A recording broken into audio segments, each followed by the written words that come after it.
The design for the Samsung Galaxy S25 Ultra has been confirmed through recent leaks, showcasing notable refinements over its predecessor.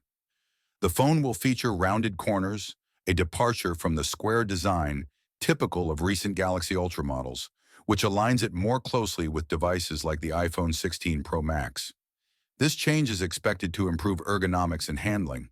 The frame will also be flatter and blend smoothly into the rear panel for a sleeker look. The Galaxy S25 Ultra will maintain a glass front and back with metal sides.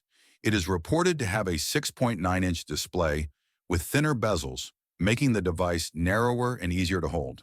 Camera hardware remains largely consistent, with a 200-megapixel primary sensor, two 50-megapixel telephoto cameras, and a 50-megapixel ultra-wide lens.